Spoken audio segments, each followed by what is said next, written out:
The stars were out today for the wedding of the year. Is it fun? So quite possibly the wedding of maybe the decade, even beyond that. This was a massive party, right?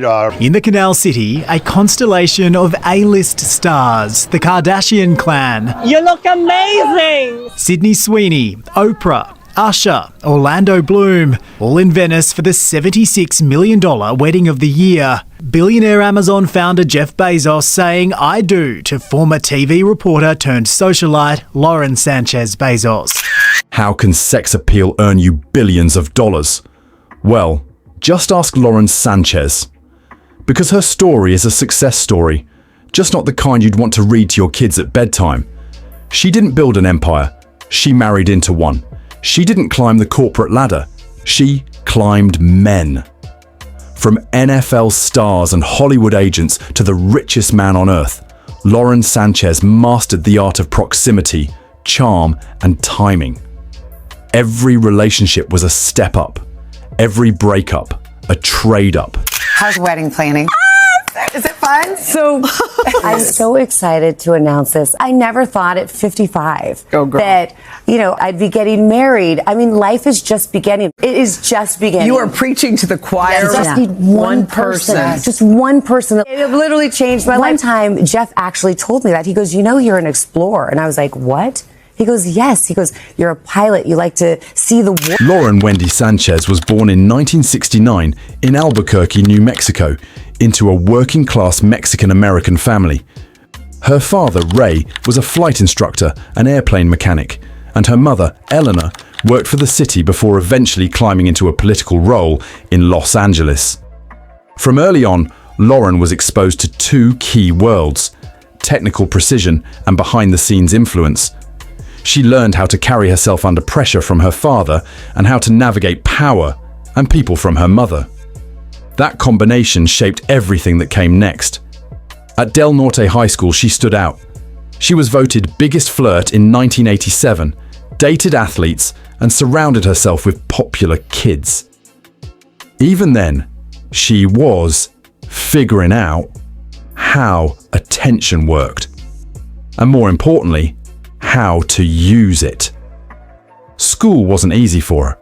She struggled with dyslexia and didn't excel academically, but she had something more valuable in her pocket: charisma, intuition, and the ability to connect with powerful people.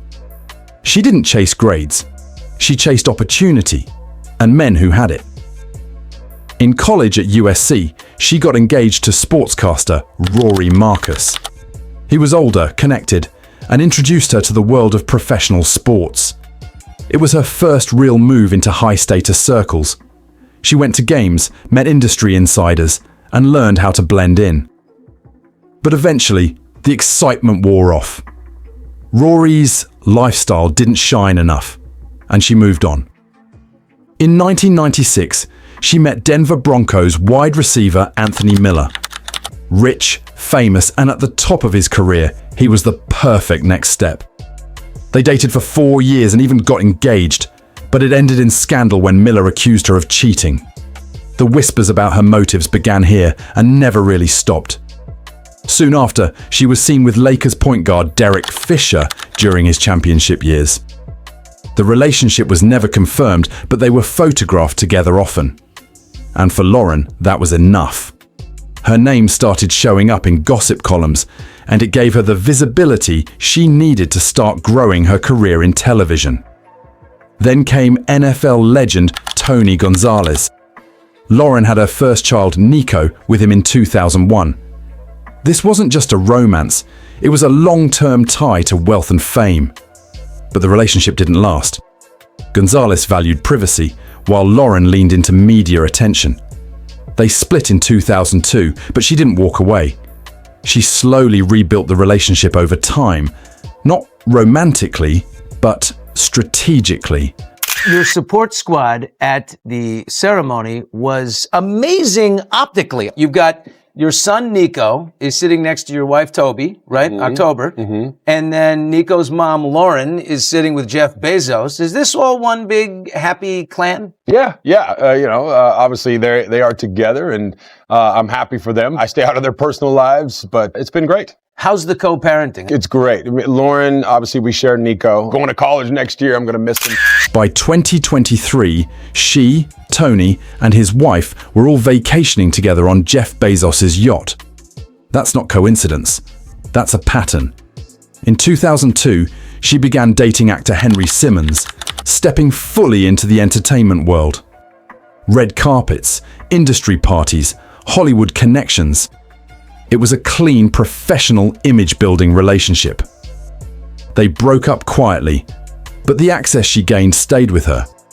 Along the way, Lauren was also building a career of her own.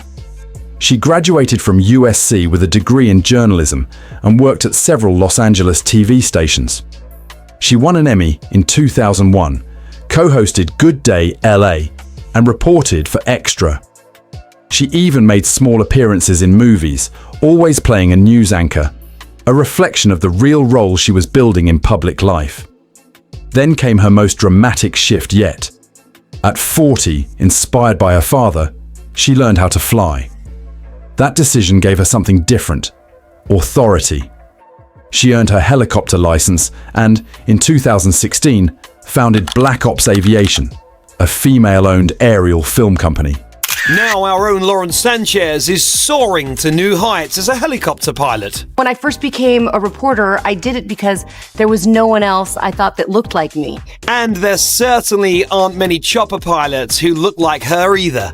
Lauren taking her love of flying and launching a new career. There's only 6% of pilots are women, and then there's even less in the film industry. So I was like, I want to film movies. That's what I want to do. Through her production company, Black Ops Aviation, Lauren recently filmed aerial shots for the upcoming movie Miss Bala, starring Jane the Virgin's Gina Rodriguez.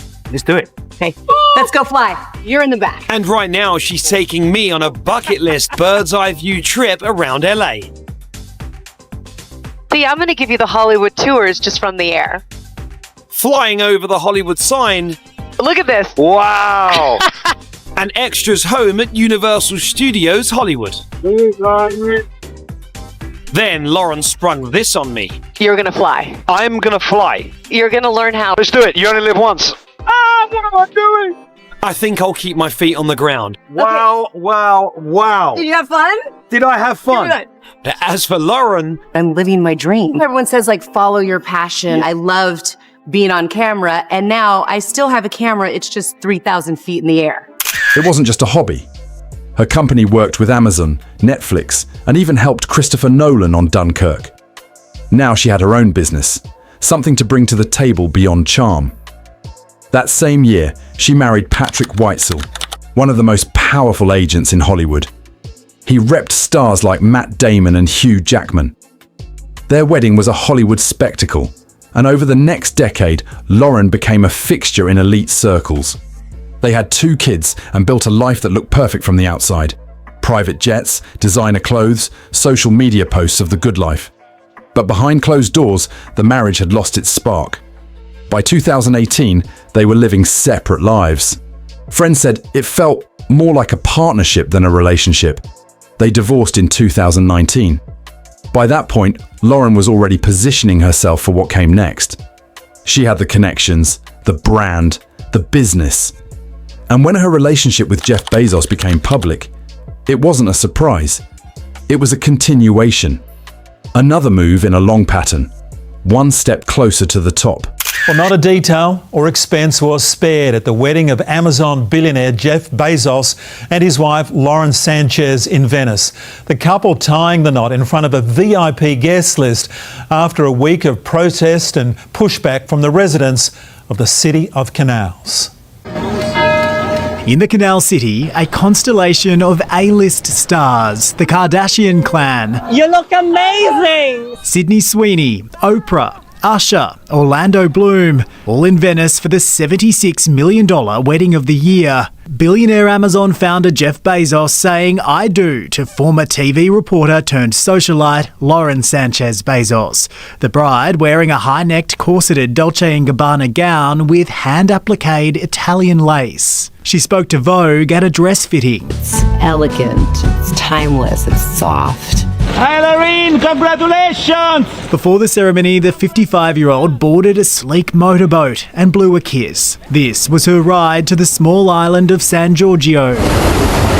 The media in tow, but security was tight. A no-phone rule for the nearly 200 guests. They were told to sign NDAs. The invite also specifying no gifts. Instead, the couple would donate to local causes. Hey, Jeff! A beaming Bezos left his hotel 2 hours after his fiancée, wearing a classic black tux and shades. Lachlan and Sarah Murdoch and Bill Gates among the guests. This kind of event brings a lot of income to the city, to the small companies. But the three-day wedding spectacular has not been without controversy. There have been anti-capitalist protests, a security threat even forcing a late venue change. More are planned tomorrow when the wedding festival ends with a party in a former medieval shipyard. And thanks to one last splash of billionaire cash, Lady Gaga and Elton John are set to perform. In 2016, Lauren Sanchez met Jeff Bezos at a party hosted by none other than her then-husband, Patrick Whitesell. That's right, the man she would eventually leave. Introduced her to the man she would eventually marry. Call it ironic. Call it calculated. Either way, it was a moment that would change her life forever. At the time, Bezos was already a household name, the founder of Amazon, one of the richest men alive. But what brought them together wasn't romance. It was helicopters. Lauren had founded her own company, Black Ops Aviation, in 2016. It was a female-owned aerial filming company that worked with Netflix, Amazon, Fox, and even consulted on Dunkirk. She wasn't just flying for fun, she was landing real contracts with big names. Bezos later hired her firm to do aerial filming for Blue Origin, his space exploration company. That gave them a professional reason to stay in touch, and that relationship deepened. Off the record, up in the sky. Flying with Bezos wasn't casual. He reportedly had a fear of helicopters, and Lauren helped him overcome it. She didn't just sit next to him, she flew the thing. That left an impression. Most people in Bezos' orbit were billionaires, models, or execs. Lauren stood out. She had charisma, but also skill, poise, and actual business value. She made him feel safe, and in a world where everyone wants something from you, that's rare. And just like that, after years of building her network through sports stars and Hollywood insiders, she had now moved into the orbit of a man worth more than $200 billion. By mid-2018, Lauren was living two lives. Publicly, she was still Patrick Whitesell's wife, attending red carpet events, hosting bachelorette trips to Paris, and raising two children. Privately, she was exchanging intimate messages with Jeff Bezos, not flirty texts. We're talking full-blown passion. "I want to smell you. I want to breathe you in," Bezos wrote in one of the messages. "I love you alive, girl." Those messages would later be leaked in a media firestorm. But behind the scenes, Lauren was preparing for her next move. She consulted lawyers, PR teams, and financial advisors. She knew this was more than a scandal. It was an opportunity. Bezos announced his divorce from Mackenzie Scott in January 2019. Lauren filed for her own divorce the very next day. It was a clean handoff, no overlap, no legal mess, just perfect timing. Bezos' divorce made headlines because he had no prenup. Mackenzie walked away with $38 billion in Amazon stock. You can bet he wasn't going to make that mistake twice. Before he married Lauren in 2025, he made sure an ironclad prenup was in place. So while critics online debated whether Lauren was a gold digger or not, she had already secured her position. And more importantly, she did it with a legal, financial, and public relations strategy that looked like it came from a Fortune 500 playbook. The biggest twist in Lauren's story wasn't who she married, it was who betrayed her. Her brother, Michael Sanchez, was once her closest ally. He was her manager, her publicist, and the person she trusted most. But when the Bezos affair broke, Michael turned on her. According to reports, Michael received $200,000 from the National Enquirer for leaking private texts and photos. He denies leaking the most damaging stuff, but he admitted to selling other information. Then he publicly blamed Lauren, saying she was reckless and irresponsible with personal content. I look at Lauren Sanchez and I think this is somebody who in another life and many years ago in her life, I could have been friends with. She's a journalist. She's a helicopter pilot. She was, moving up the ranks in the journalism business. And that's great. I mean, that's somebody who I have got lots of friends in the journalism business. And then there's another strain of Lauren Sanchez, which seemed to be a person determined to marry or date her way into fame, a fame she was unable to achieve as a journalist, as a newscaster. No one knew who the hell she was. She wasn't famous. She didn't make it on any sort of national level, but she married some famous, or was with, I'm still unsure, some famous professional athlete. Then she married the co-head of WMG, the Ari Emanuel firm. Here's yet another one of her Vogue photos in her underwear. And then she traded up from that Patrick Whitesell into Jeff Bezos, and that, of course, was widely reported to be an extramarital affair by both Sanchez and Bezos, where they were both married to other people.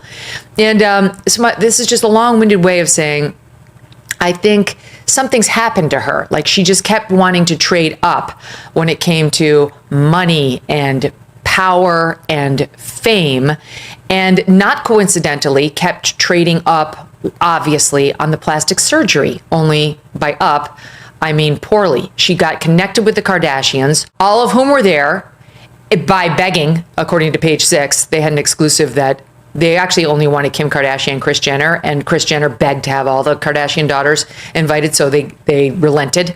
But Lauren Sanchez, has clearly spent too much time with them now, because she's clearly gotten the weirdly skinny waist that no 55-year-old woman magically develops at 55, the enhanced, clearly, bottom, the overly enhanced breasts, the very bizarre-looking face where it just gets like super bloated with, I don't know if it's filler or what it is, but like weirdly puffy under the eyes to where your eyes look like almost Asian, but you're not Asian. And then, of course, weirdly puffy lips that only their Kardashian doctor can give you, that look porn starish, fake, and ghoulish. I mean, you look like a Mr. Potato Head. You no longer look human. So she spent too much time with these people, and she's morphed. I think chasing these false gods has gotten her to look like a morphed, just unrelatable plastic version of the beautiful woman who used to be there striving in earnest to make it on her own, but instead kind of sold out. It didn't stop there. Their mother, Eleanor, sided with Michael. The family was torn apart. Lauren hasn't spoken to her brother since 2020. Neither he nor her mother attended her $50 million wedding in Venice. For someone who built her image around relationships and loyalty, the betrayal hit hard. And this wasn't just a family drama. It was a full-blown media war. The tabloids had a field day. Lawsuits flew. Bezos sued. Michael sued back for defamation and lost. Bezos is now going after him for $1.7 million in legal fees. As if things couldn't get more bizarre, Bezos' phone was allegedly hacked by Saudi Crown Prince Mohammed bin Salman. The UN later reported that there was reasonable certainty that a malware-laced video sent from the prince's phone to Bezos' WhatsApp was the cause. Why? Because Bezos owns The Washington Post, which was reporting on the murder of journalist Jamal Khashoggi, a story that embarrassed Saudi Arabia. The hack happened around the same time Lauren's texts were leaked. It's still unclear if it's all connected, but the timing is suspicious. Meanwhile, rumors started swirling that Patrick Whitesell, Lauren's ex, also had a hand in the leaks. Some claimed he wanted to manage his public image before WME's IPO. Whether true or not, Both men in Lauren's life were now implicated in a media scandal that stretched from Hollywood to Riyadh. Lauren Sanchez spent decades learning how to move through power structures, sports, entertainment, media, and now tech. She built connections, maintained relationships, and never burned a bridge unless she had to. She started from modest beginnings and navigated her way, partner by partner, to the very top. And after years of working her way up, one ring, one jet, one headline at a time, she married Jeff Bezos. Not only one of the richest men alive, but one of the most powerful. Her wedding ring, an estimated 30 to 40 carats. The ceremony, $50 million in Venice. The honeymoon, global headlines. People online say she beat the game. And maybe she did. But it came at a cost. A shattered family, a public label she'll never shake, and a personal life that's now global gossip. So the question isn't whether she won. The real question is, was it worth it?